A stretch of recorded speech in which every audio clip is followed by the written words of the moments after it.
Hello, listeners. This is John of the Shred with the Scythe Saga here, interviewing Anders Ekstrom, also known by his stage name as Damokles. How are you today, Damokles? I'm fine. How are you doing? Pretty good, pretty good. I listened to Bring Out the Funk probably a week or two ago. You sent me a preview of it before it was released, and it's pretty awesome. It's definitely got a nice funk approach. You want to tell me a little bit about the recording of that?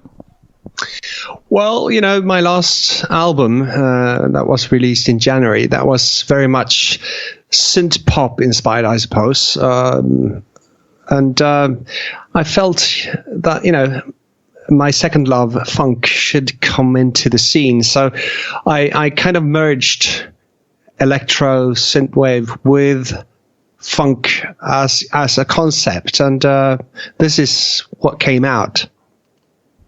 I think you succeeded. It was definitely funky. I was listening to it at work, and I was jamming along on my organ, the B3 setting I had. It's very funky. A lot of the leads, too, they remind me of like Sega Genesis, too. There's a few leads in there that had that nice retro tone to it. Yeah. Well, I am all retro since I've been around quite a long time on the planet. So I was making music in the 80s, and I was a DJ when the synth pop revolution came in 81. And I've been making music ever since, so I never left the 80s, as it were. How do you compare recording back then to recording now with the advent of digital technology versus analog? It must be a huge difference. It is. I'm quite surprised that people are going for the analog today when you can actually live without cables. So I left hardware behind in the end of the 90s, and I'm all in Reason. That's my DAW today. Also a Swedish program, mind you. Nice. And yeah, and it's the holy grail of DAWs for me, because it's got everything. It's a perfect virtualization of a fabulous studio. Even the cables are there. You can do absolutely anything you want in that. And what's most important, whatever you do, you can record it. Way back when, we did a lot of cool things, with synthesizers and stuff on the analog synthesizer era, as it were. Mm-hmm. And you recorded what came out of the synthesizer, but you couldn't repeat it, right? It was much more spontaneous and in the moment. Yeah, so you did something cool, but you didn't remember what you did, so it got kind of lost. You could hear the sound of what you did, but you didn't really remember what it was. You fiddle around with knobs and what have you, but it was gone. But today, everything you do can be recorded, and reproduced and corrected and what have you. So it's brilliant. Now, one thing about you bring that up, the correction, there's always the quantizing, and synthwave is a very robotic sound because it's supposed to sound very cybernetic. But, with Bring Out the Funk as a great example, I can tell, at least my ears can tell, that you started as a musician and then transitioned over into recording, as opposed to learning how to play music while you got a DAW. I feel like a lot of people nowadays learn off of the software. But like just things like touch sensitivity, you can tell someone's actually playing every instrument, stuff like that. I think that gives it a huge advantage in bringing out the funk. You should be very aware where you quantize, and you can kill music very easily using quantizing. For drums, like the bass drum and the snare drum and the bass itself, quantizing is quite important to make it very tight. But when it comes to like a solo, if you quantize that, you'll kill it. We're talking about fourths, eighths, 16ths, 32nds, and 64ths, what have you. But when you play, you are playing with a lot of more. That could be a 128ths you actually played while playing live. Mm-hmm. And if you quantize it, you will kill that particular feel that you did. Yeah, absolutely. It's like the old musician saying, if you hit the wrong note on stage, just hit it 2 or 3 more times and make it sound like it's supposed to be there. Yeah, I've heard that. I've never actually done that. I've been told that a few times, and I'm actually going to perform live next Friday, and I'll keep that in mind. Whenever I do anything wrong, repeat it. yeah, dude. Bring in that chromatic feel. Where are you playing? Brilliant music. No, it's actually theatre in Malmö, in Sweden, and I'm going to make a premiere appearance in a piano bar that's just opening there. So, will you be playing on a piano or bringing your own synthesizers? A grand piano. So it's awesome. A piano bar entertainer kind of thing that I'm going to be doing. That's badass. You should definitely try to get some footage of that. I'd like to see the Damokles sound brought in on a grand piano. It'd sound the really analog version. Synthwave unplugged. I think that was the biggest Nirvana album, right? Synthwave Unplugged. I don't know. Is there such a thing? Oh, no. I hope not. They've done a lot of things, but I don't think Synthwave is one of them. So now you said you went all digital. Do you still have any of the old retro gear? Like, do you have any favorite synths you used to use that you still implement? Well, I keep it virtual, but I'm still in love with a few synths from way back when, like the Uno 60 is one of my great loves. And when it comes to drum machines, the 808, the Roland, and the 707. But I have very nice virtualization of that, so I can still use it, but have a totally noise-free sound. Not only am I allergic to cables, I'm also allergic to noise, and people are actually adding noise today to make it more retro. I don't really understand it. Yeah, I mean, I can see what they're going for. They want the cracking of the vinyl, but if you want that, just do a vinyl release and actually have it on vinyl. Yeah, people are reproducing, VHS distortion on sound and stuff like that. And I'm so very happy to have left all distortion, all noise behind me, and being able to actually make that very, very clean sound. The crispness. Without stepping on a ton of cables doing it. Because analog, I feel like the big difference, analog is a very warm sound. Whereas the new digital age, it's much more crispy. So walking the line between those two is what a lot of people probably trying to do. Yes, but you can still have the warm sound, but without noise and without... it can just be crispy. Yeah. So, it's about selecting the sounds that brings the feel that you're looking for, rather than trying to go back to old machines. And it's a lot more than just the artifacts of the equipment. There's also just the whole vibe. Like, you look at new horror movies, a lot of them, they just have like a Hans Zimmer knockoff making drone noises. Back in the 80s, like a John Carpenter soundtrack, that thing was just full of atmosphere. And it's not just because of the synths he was using. I mean, that had a huge part of it, but it's just the way he composed. Yes, but you should also consider the fact that he was not copying anyone else. He was exploring what he could do with the sounds that he created. Exactly. And one very, very big problem today is that people are trying to reproduce or copy what has been done before.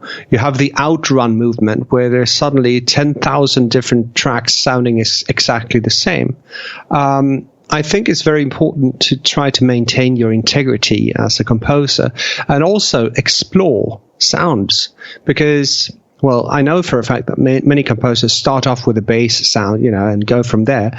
But if you take time with a synthesizer, just play around with it, you will find it makes some cool sounds that triggers some new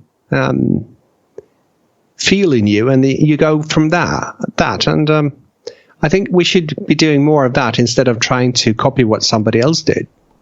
Yeah, I'm 100% with you on that, because I'm under the synthwave banner. I have elements of it, but that's just because I was inspired literally by the 80s horror soundtracks. I like a lot of people in the scene their music, but I wouldn't want to try to sound like them at all. I'm more trying to, in my head, I want to hear I want to make the music I want to hear. So, like, say, I want to make a track that sounds like Iron Maiden jammed with John Carpenter while Goblin fucked around on synths in the background. That's what I will strive to go for. But I totally agree with that. I think the progressive elements of prog rock and, like a band like Osric Tentacles that, like, pretty much, I mean, I would give them credit for, like, pretty much getting the ball rolling on psytrance. And they were like space rock, but they had, if you listen to Infected Mushroom or Spangle, like, it really sounds like new age Osric Tentacles. So yeah, I would love to hear more prog rock influences in the scene. Yeah, I mean, like, you should also remember that the new age of the early 80s was, amongst others, punk rockers finding new instruments to make music on. And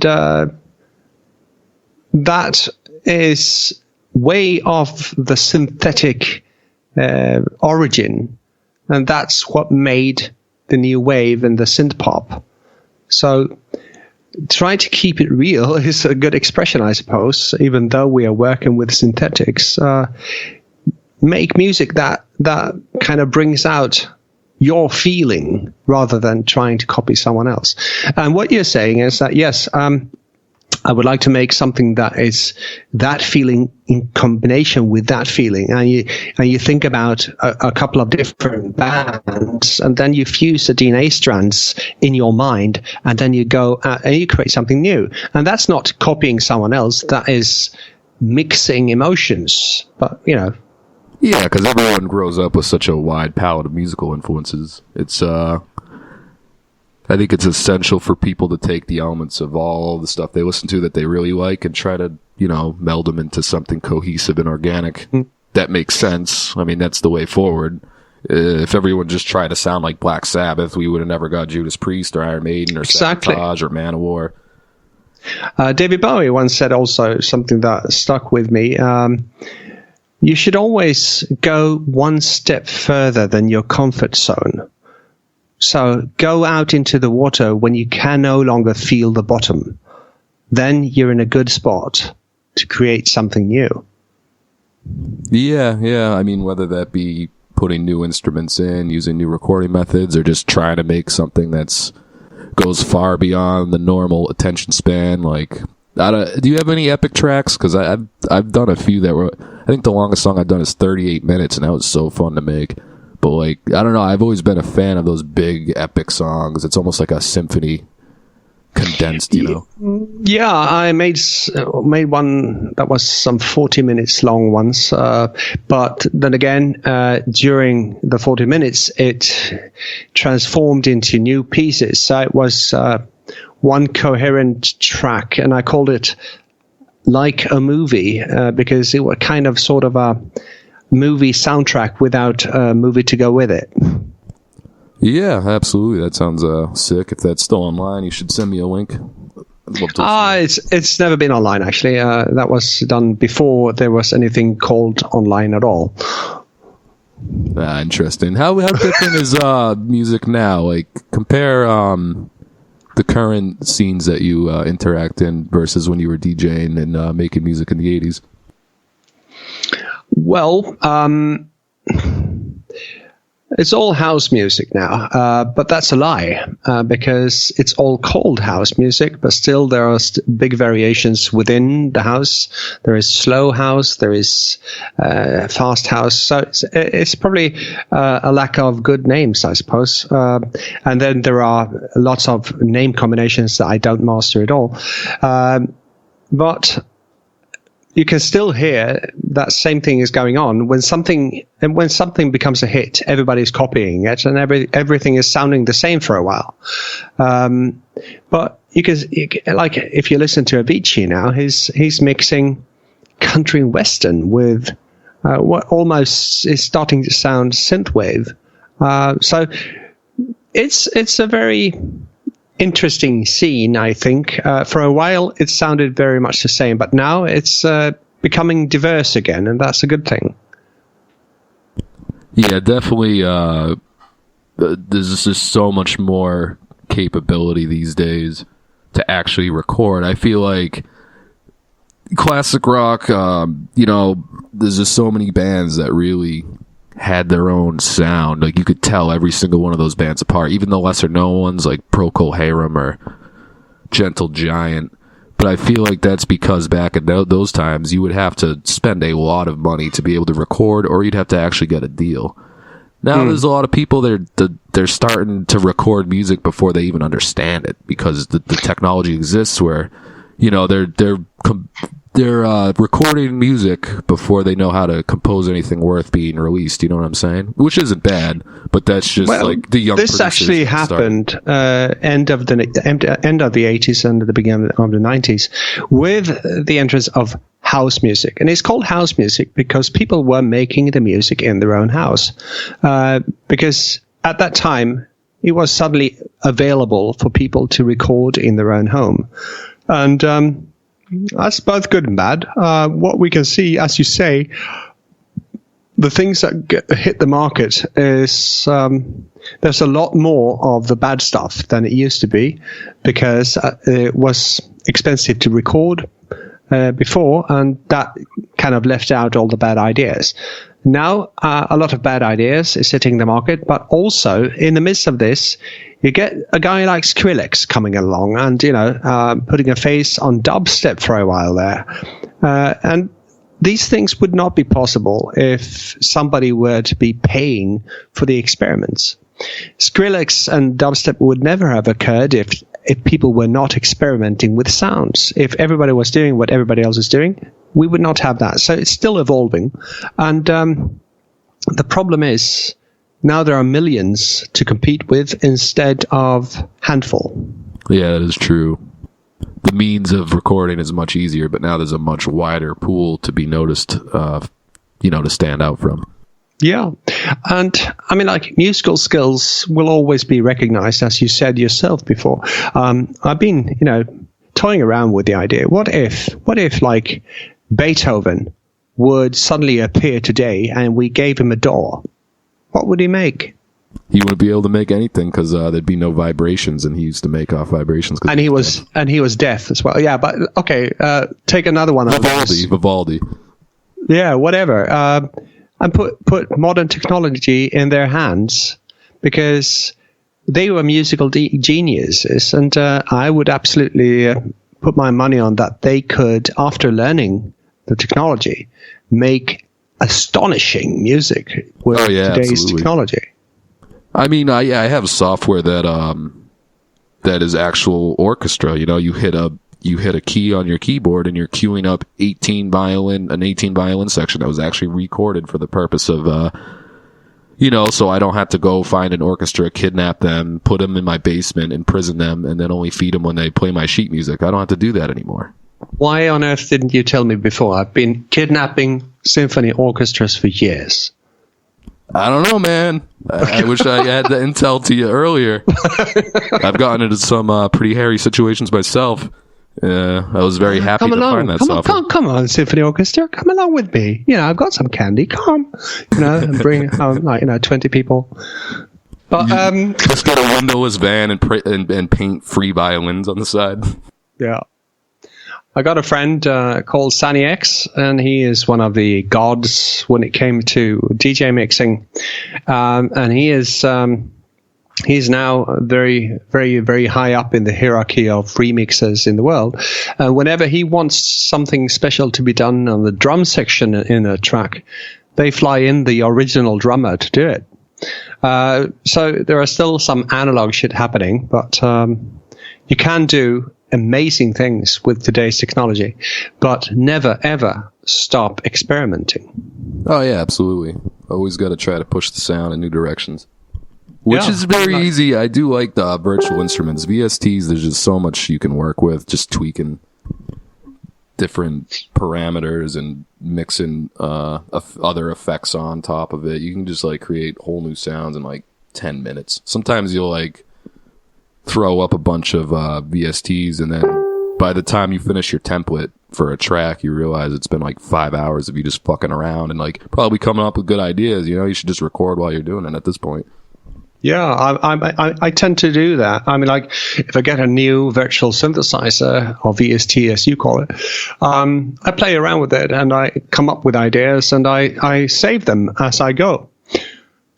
And then a few days later, a month later, maybe I botanize around with my embryos, and then I find, wow, this sounds cool. And then I play around with it a bit more and it matures. And after a while, I have very early embryos, half matured tracks, and then I go with one that inspires me very much at the time, and I go all the way and finish it. And I think that's a good way of working, because it keeps you experimenting and it keeps the music real. And yeah, totally agree there.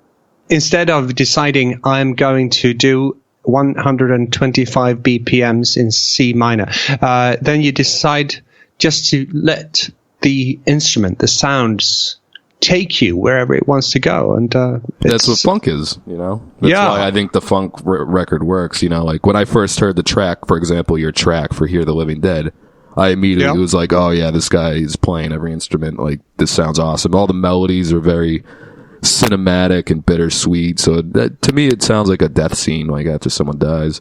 Yeah, it's all about that. Be kind to me before I turn. I'm a sucker for watching zombie movies, and especially The Walking Dead. So we've seen our share of those moments, and this is my take of how it sounds musically. You know, it really reminded me of John Harrison's original soundtrack for Day of the Dead. Just the vibe of it. It kind of had that almost tropical vibe.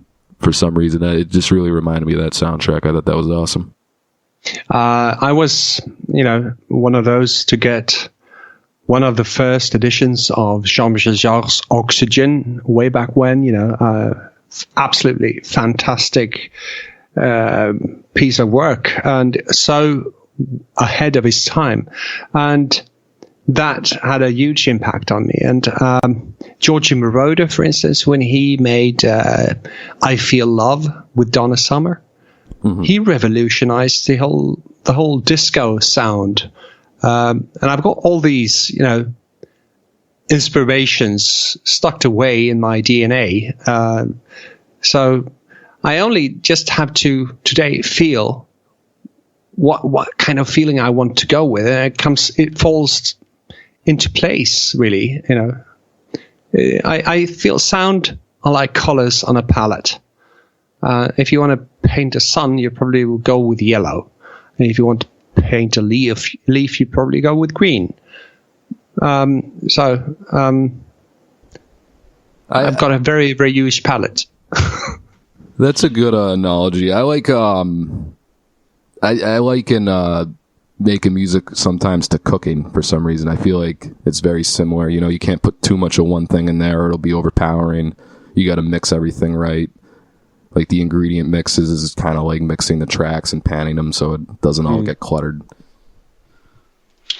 I think that is one of the big challenges we have today. Not only are you going to be a good composer or a singer or a keyboard player, what have you, you also have to be a good studio technician and also a very talented mastering expert. So there is a backside to it all.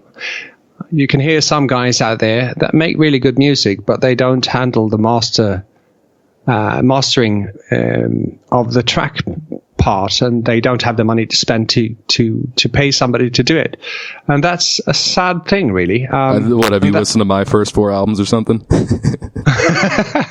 No, but I've listened to mine. Nice.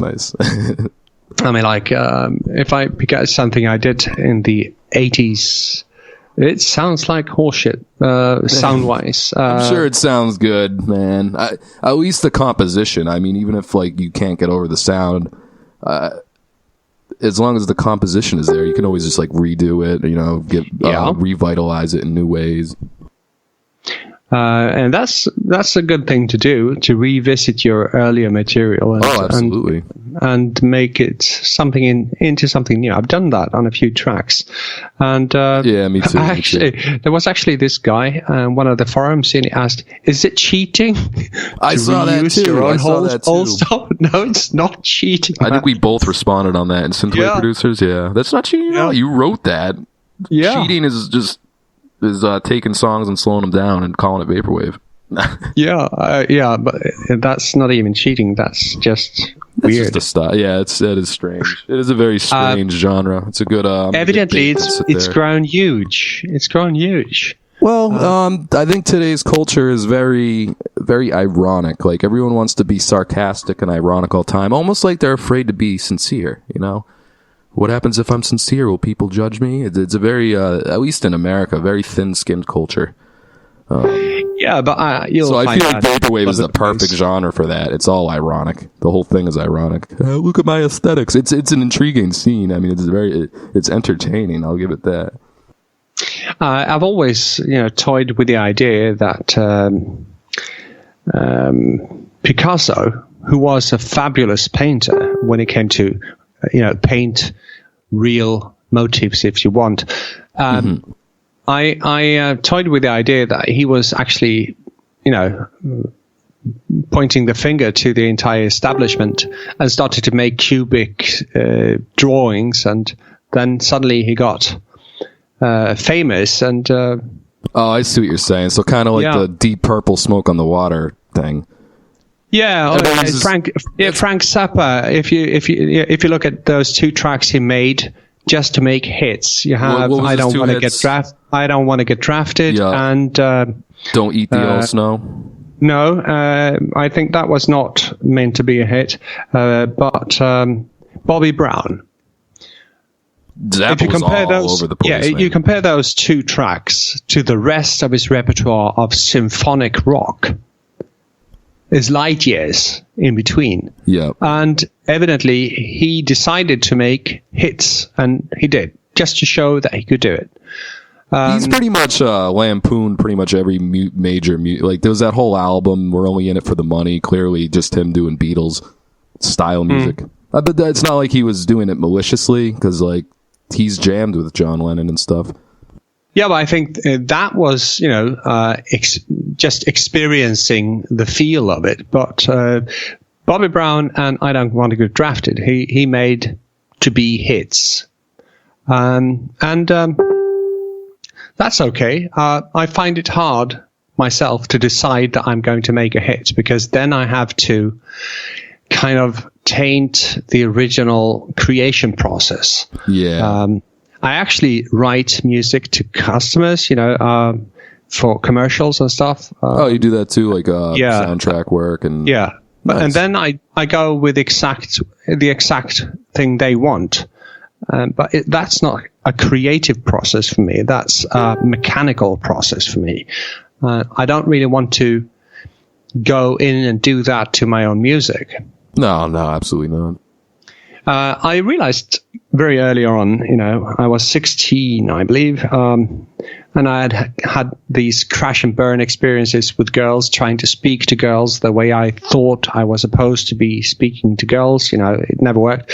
So I came to the conclusion that, okay, last chance is to speak to them as though they were boys. And suddenly a new world opened up. And the same thing comes to when you're trying to be someone else. It's always a better idea to explore how to be yourself the best you can. Yeah. Like that, I always thought that was true. Just be yourself. Like, no, be your best self, build yourself up. Yeah, I mean, like, go with letting the world see who you are, what you can bring. Then you'll have a lot more success than trying to be whoever is the most popular guy on the schoolyard, what have you. Yeah. And the same goes with music, I think. Stop trying to make what everybody else is making. Try to make something that you want to make. Yep. I definitely agree there. I've never really... I've looked at synthwave. How can I become more known or whatever? So I think Spectre City Slasher, my fourth album, I was like, oh, all right, I'll wean off of the orchestra stuff just a little bit, and I focused that orchestra energy into 2 different tracks, and then the rest was pretty.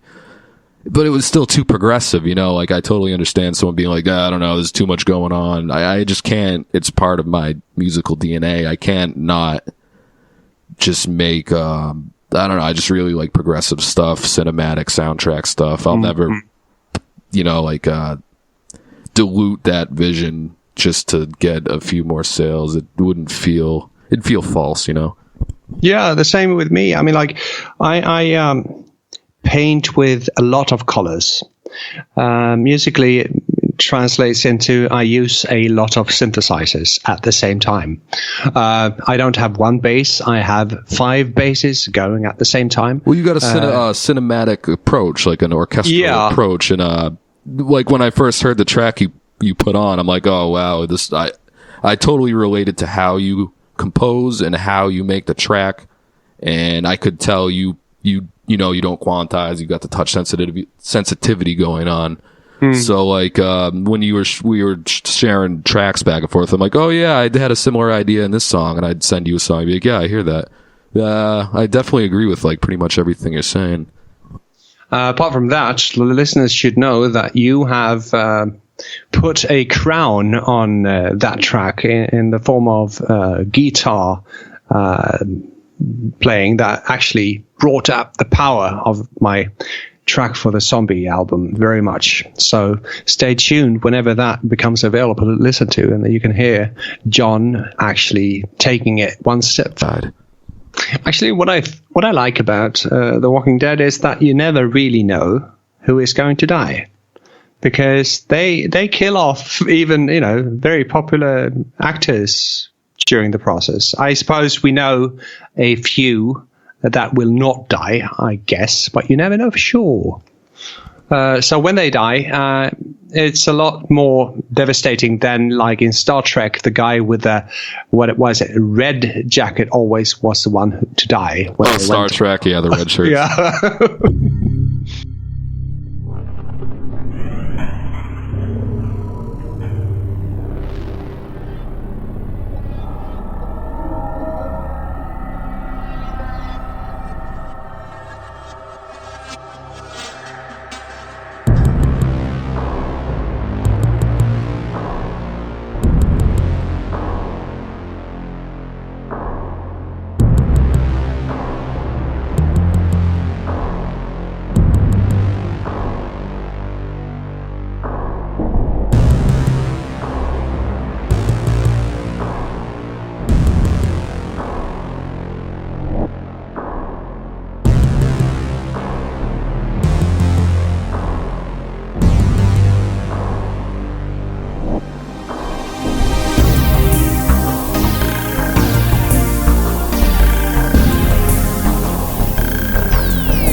Just listen to Be Kind to Me Before I Turn by Damokles featuring John of the Shred.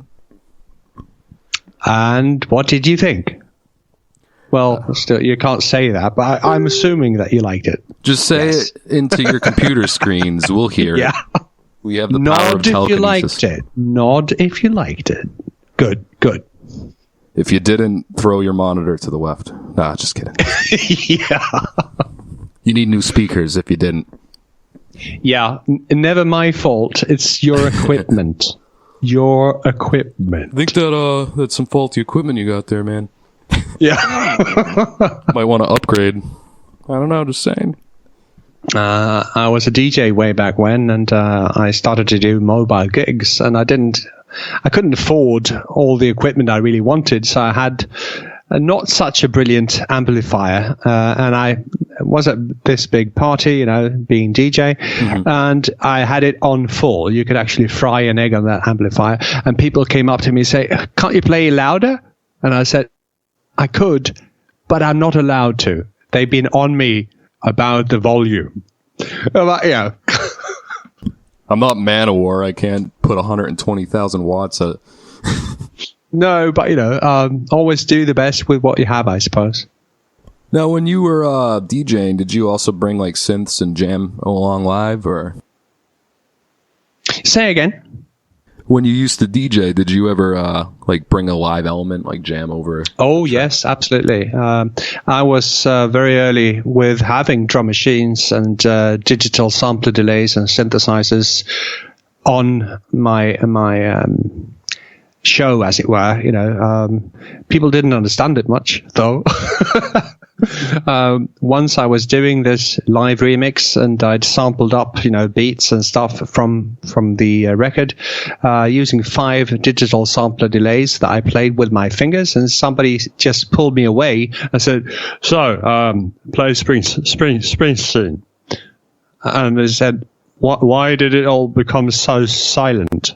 Well, it could be because you just pulled me away from the controls. That was live. I don't know if you. Yeah, it was live. I was doing advanced DJing before people really wanted advanced DJing. You were pioneering something that's more prevalent now, like a guy like Pretty Whites. His newest. I'm actually a really big fan of Pretty Whites. So I'm not sure if you're aware of that guy. Have you ever heard of him? No. I might have. I'm name blind. He was releasing all his albums for free. He got really big in the jam band music festival scene and the EDM scene out in the US. But his most recent album, he actually hired musicians, recorded everything he sampled live to vinyl, and then used that in his final production. So he was performing with them. They were performing all together, and then he used the vinyls that they recorded to get the sound that he used to have, but with the stuff he composed. I thought that was a very, very unique way of, making the EDM sound more organic. And that's what we were talking about earlier, to experiment, to see where things can take you, rather than trying to sound like everybody else. On that note, I think it'd be very interesting if me and you worked together on a little EP. I think that'd be a lot of fun. We have very similar composing styles. It's only an ocean apart. That is the beauty of the internet. We can. It is, isn't it? I mean, we're sitting here across different time the planet. zones. Yeah, different time zones. 6 hours in between, and Atlantic Ocean in between, and it's just like sitting next door. Perfect. Absolutely. So, technology really rocks if you use it correctly. You should never underestimate what came before, because we're still using pen and paper, aren't we? And there is a reason for that. Mm-hmm. Pen and paper works, and it's easy to have. And even if you have the best word processing program in the world, pen and paper still works. So combine the things from yesterday with the things of tomorrow, and then you will have a very good base. You know who needs to work on that is George R.R. Martin. He still uses the oldest version of Mac to write his stories, and everyone's just sitting around waiting for the last 2 books. But I mean, that's such a huge universe that you can tell that there's a lot of ins and outs of it. It's kind of like... Isn't that the guy who invented the cyberpunk expression, no? No. George R. R. Martin wrote A Song of Ice and Fire. Okay. Or A Song of Fire and Ice. I forget which one it is. But Game of Thrones, that big TV show. I haven't seen it yet. Everybody's talking about it. You think The Walking Dead deaths come out of nowhere? Oh my God. Game of Thrones is the best show to rewatch with someone that's never seen it, just so you can see them react in a horror fashion. I have to hook up on HBO, start seeing it. Yeah, we've been talking about it. Me and my wife, that's one of the shared interests, the kind of fairy tale storytelling. So, yes, we need to go with that. Not to be too crass, but I'd put War of the Ring, Game of Thrones as sort of like a War of the Rings for... it's not like War of the Rings isn't for adults, but it's also, it's got it's kid-friendly. Game of Thrones isn't. There's a lot of nudity. A lot of gore. We like that, as long as it's set in a good setting, it's all good. Some people might consider it gratuitous. I just think it's more in tune with what that reality would be like. Yeah, let's hope we never know. Yeah. Technically right now in my country, the whole Iron Throne thing is raging right now. Everyone's fighting for the seat of power. But to me, it's all just puppets. Should we go there? I've done that in a few interviews before. No, I'll just give you the in a nutshell. Basically, we've got a giant douche and a turd sandwich to choose between. Let's reduce the entire discussion to don't. That wraps it up, Says it all. Yeah, back to more important things like music. Yeah. Well, come November, we'll see what the world will look like. It will definitely be interesting. Right now, we've got like a robotic lizard person that has a trail of bodies behind her going up against literally a cartoon billionaire. He's like Mr. Burns on amphetamines. A trigger-happy cartoon billionaire. So, yes, it's a choice between plague and cholera, as we say in Swedish. Pest eller kolera. That's a nice word. Pardon? That was a nice word. Yeah, I have a harsh childhood, where we had to select, whether we wanted to have plague or cholera for breakfast. No, but anyways, so it's odd for me to look at what's going on because you had some good candidates running there, but they're all gone. Yeah, Bernie kind of got like strong-armed out of it. It was kind of a shit show. Hillary has a huge email scandal going on. Yeah, they just kind of nodded it off, like, whatever. And then like we got this, someone call her radical. This candidate Jill Stein that wants to run for the Green Party, and she got arrested for protesting the giant oil pipeline they're trying to install.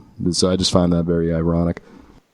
I've concluded that Trump makes Hillary look like a good option. Yeah, that's unfortunately where it's at. Like, how bad do you gotta be to make her look viable? The lizard person.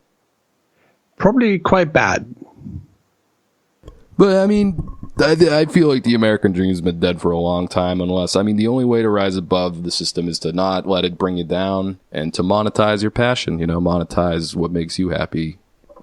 Well, actually, we're sitting over here, in cold Sweden. We are quite influenced in what's happening in the US, financially, absolutely, and also culturally and what have you. And over the past years, we've seen a lot, but then Obama came in and kind of got everything into control.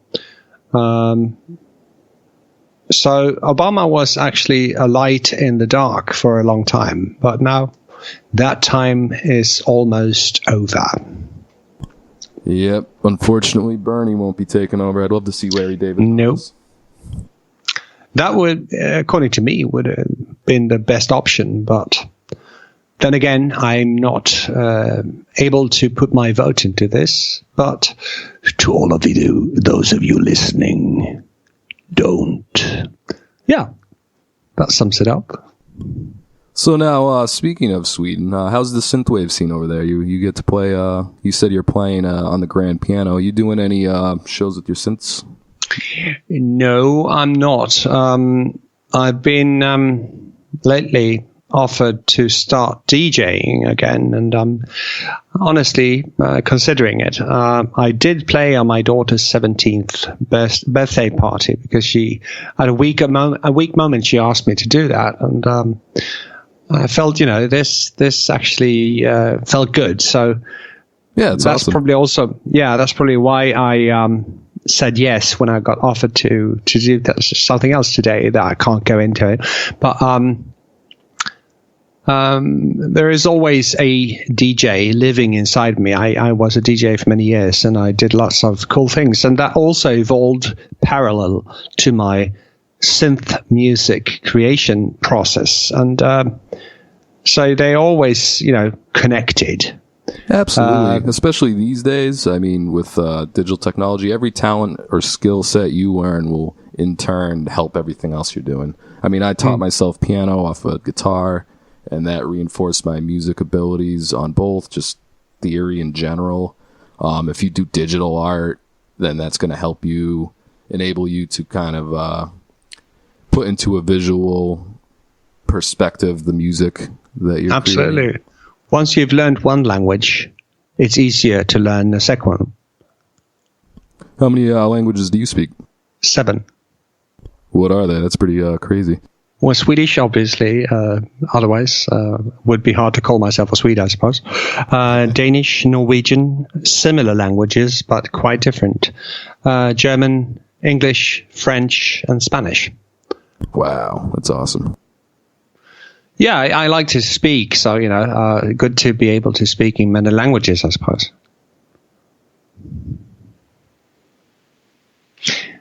Being an English-speaking person, you don't really need to, because most people in the world not only understands English, but they want to practice their English. So even if you want to learn, you're having a hard time doing it. Swedish, on the other hand, not so much. Which language would you say is the most difficult for people to learn? Well, I'm teaching in a lot more languages, and Chinese, for instance, for me is very hard, since it's like, putting a picture up on the wall, but you don't have a picture, and you don't have a hammer, and you don't have a nail, and as it turns out, you don't have a wall.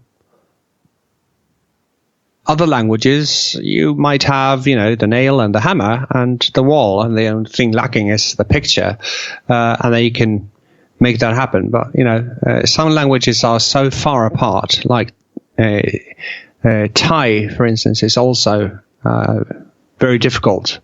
I amuse myself, by learning proverbs in different languages. It's good practice because they have kind of a melody, a rhythm, and then you can start breaking down the words, what they actually mean. Mm-hmm. Like an American proverb is, don't bring a knife to a gunfight. I suppose that's a good idea. But there are, different proverbs in the world. Evidently, in the northern parts of Europe, we have had huge problems with bears because we have a proverb here that goes something like, do not wake a bear that's asleep. And almost literally, you will find the same proverb in the northern parts of Europe, in different languages, of course. Over here, I think that would be don't poke the bear or don't poke the sleeping bear. Yeah.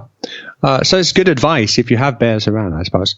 And then there are weird proverbs. There is one in former Yugoslavian, Kadbielen imokrila to bebritsa petitsa bila, means if the moose had wings, it would have flown very fast. I disagree with that. The moose would not fly fast whatsoever. Yeah, but imagine having a very, very big-winged moose flying across the sky very fast. That'd be horrifying. Yeah, probably. I've hit 8 deer in my time. I can't even imagine hitting a moose. Those things are giant. I spent time to learn a Chinese proverb. As it turned out, it was in Cantonese instead of Mandarin, and there are very few people in the world actually speaking Cantonese as opposed to Mandarin, so not many understands it, but it's very cool anyway.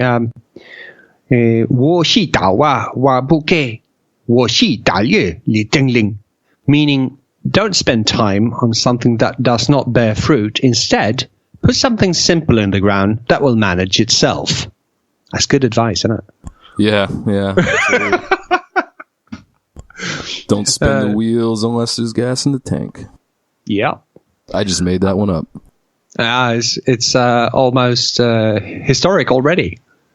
You know, let's hope so. People will be saying this. People will write lyrics to, maybe that's the title of our mutual coming album. Who knows? That's the that'll be the title of the first podcast. Yeah, probably. But anyways, Bring Out the Funk is out there from now, and there are 6 tracks there, and I really hope you will enjoy it. Should we play one of those as well? Absolutely. Definitely want to bring out the funk. Yeah, let me tell you about the title track, Bring Out the Funk. That's my daughter on the lead song there. Very talented 17-year-old. You will be hearing a lot from her, I suppose, in the future. But this is the first time her voice reaches the spaces of Spotify and what have you. And so listen carefully, because you will be hearing more about that voice in the future.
Somebody said it's time to bring out the funk.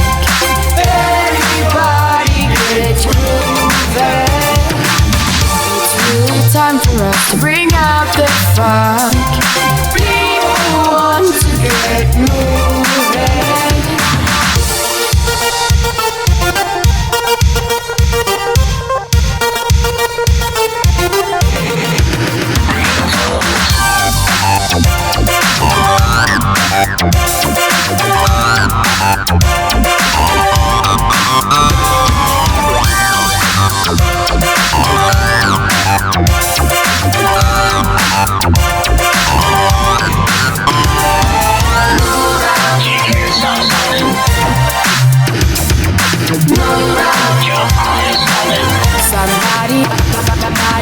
Somebody said it's time to bring out the funk.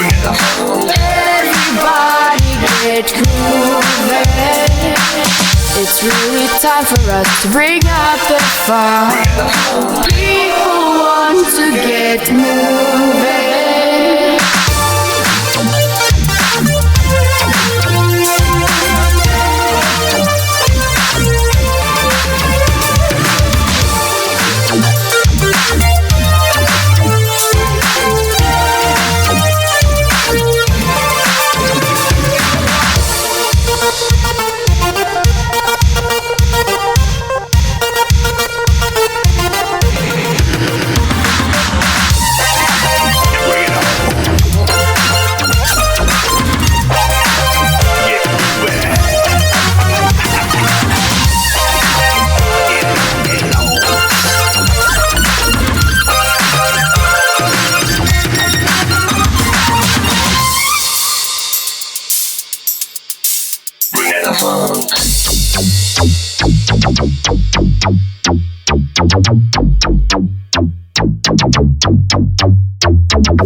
Somebody said it's time to bring out the funk.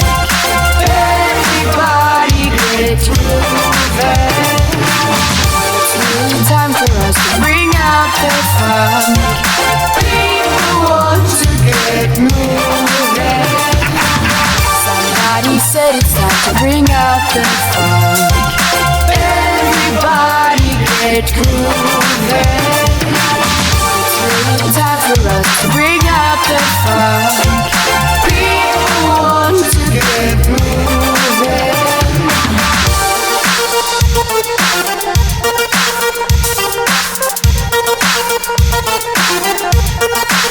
Get touched.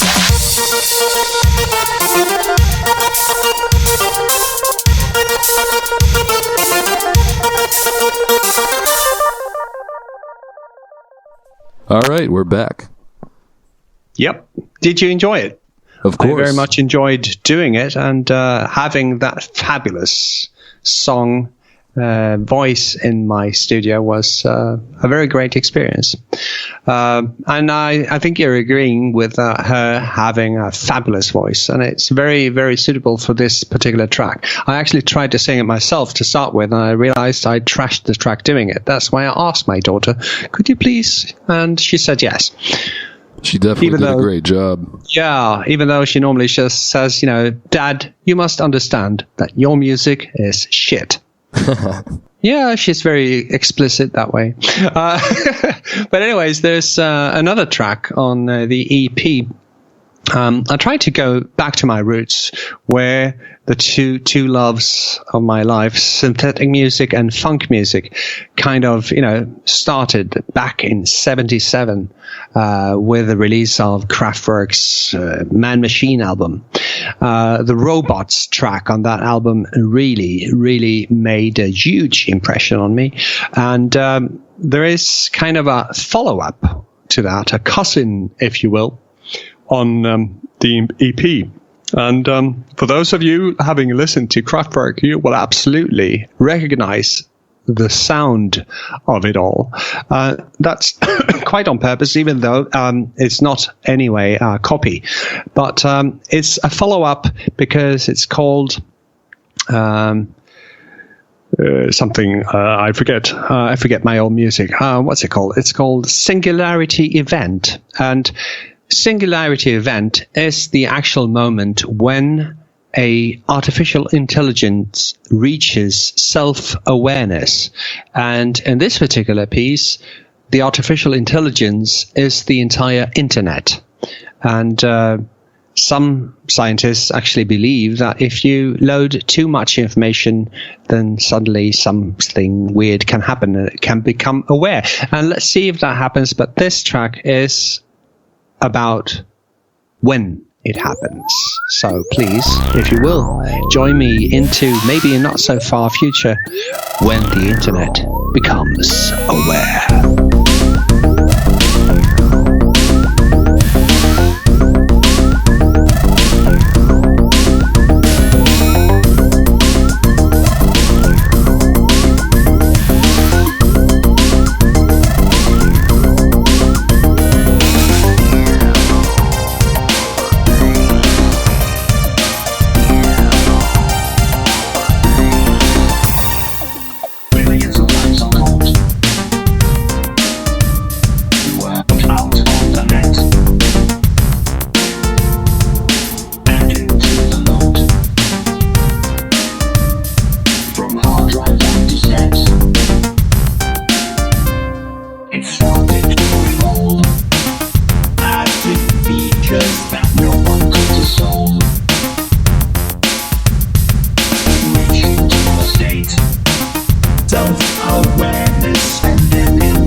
Singularity event.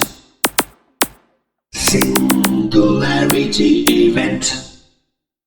As you could hear, that was a lot of Kraftwerk DNA, but that is ever present in my system. So I found it, just to be fair, to actually make a track going very clean with that particular strain. So, what can we expect in the future? Anything else you want to plug? Any shout outs? Well, I would like to shout out that look up a guy called Amplitude Problem out there. He's my former protege when it came to studio technology and synth music, and now he's living in the US, and him and his son are both making fabulous synthetic music. So check out Amplitude Problem, and his son, that is called Max. He's changed his name. Anyways, you'll probably find that over on his page. Amplitude Problem. He's doing something very new right now. He's taking the jazz music from the 30s and fusioning it with early synthetic sounds. So that sounds very awesome. It's really, really cool. I have heard some Amplitude Problem before. Definitely a fan of what I heard. It's been a few years because I took a break from the synthwave scene and was listening to more prog rock, but that sounds very intriguing. I'm gonna have to check that out. Yeah, I met him when he was quite young, and he was a brilliant mind, a computer wizard, and as it turned out, a very, very talented musician and composer. And according to him, I started him off in the direction he has taken. So we are now 3 generations making synthetic music, and that's pretty cool. It's funny. Speak of the devil, I just got a message from him. Yeah. He heard he heard the collaboration we played earlier. Yeah. And he was saying that you guys. As a matter of fact, I have a conversation going on with him right now. So this is very odd. Yeah, let's get him in. Let's call in a guest. Yeah, mystery guest. Amplitude Problem being there virtually on both sides of the Atlantic Ocean at the same time. Fantastic, isn't it? Imagine if you could do that live and just have yourself on 4 different instruments. Well, I've been thinking about it. Yeah, I never answered your question, by the way. What I'm doing right now is I'm planning an album that is going to be very cool. I don't know very much more than that, but it's going to be so cool. I've always got millions of ideas. But one thing that I have an idea of for the ultimate musical instrument is, imagine if you could connect something directly to your brain so that it could recreate all the sounds that you thought about as you thought about them. That would be an awesome way to play all those instruments at the same time, because most of us actually can think an entire orchestra at the same time. Uh-huh. And imagine what would come out. A lot of crazy stuff. Yeah. And then for the music video, you can just start recording your dreams and play them back as the music video. So the music in your head, put over the dreams in your head while you sleep. Yeah, there's so much that's going to be happening during our lifetime. And let's hope that we're not all that, blasé about it. So when we got the iPhone, suddenly we stood there with a piece of glass in our hands with more computer power than you'd seen on Houston when they landed a man on the moon. And we said, yeah, whatever. Let's try to actually appreciate and to sip it in that we are living in the age of science fiction becoming real. Absolutely. On various fronts, I see, different aspects of different films and literary pieces, like a 1984 light, but then you also got a little bit of idiocracy going on and so on and so forth. Definitely, cool thing when you utilizing this stuff is definitely, like as you were saying, how powerful these devices are. Yeah. maybe stop taking selfies and start creating some art, man.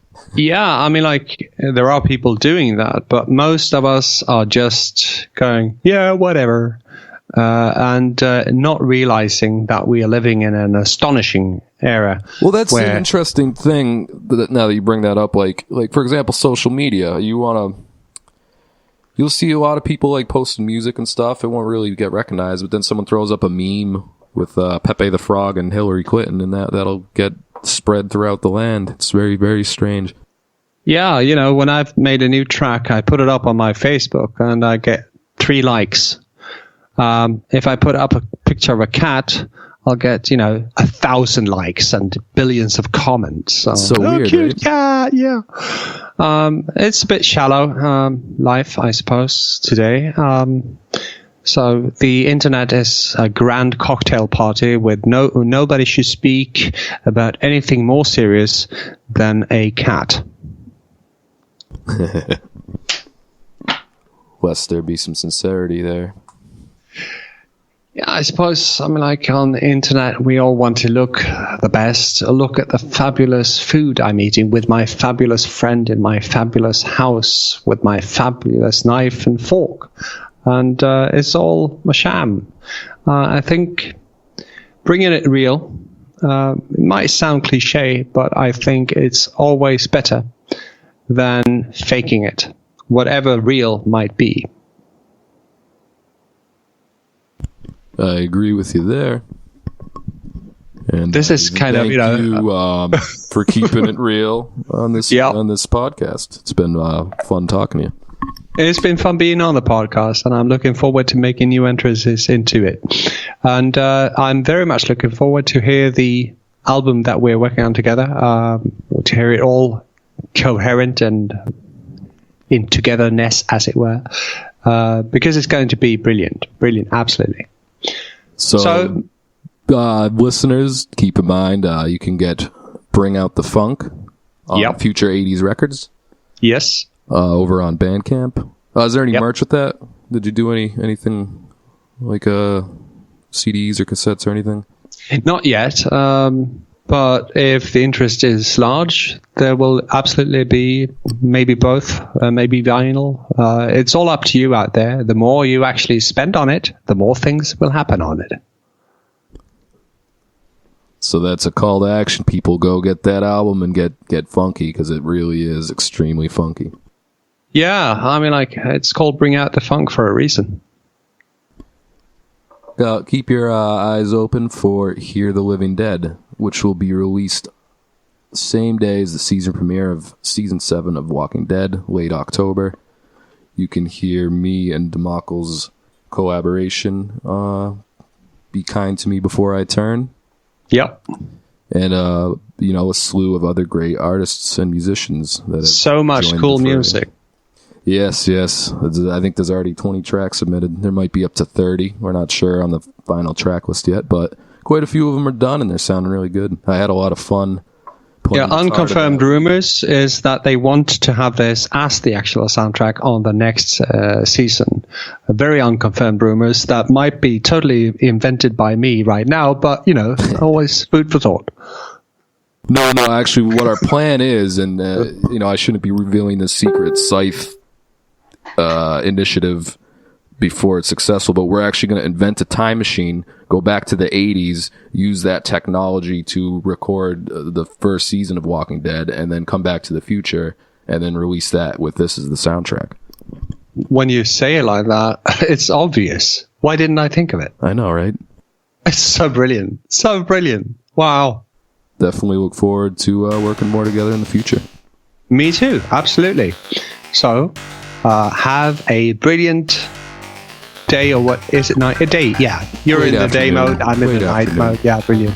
So have a brilliant day over there, over the Atlantic, and hear from you soon.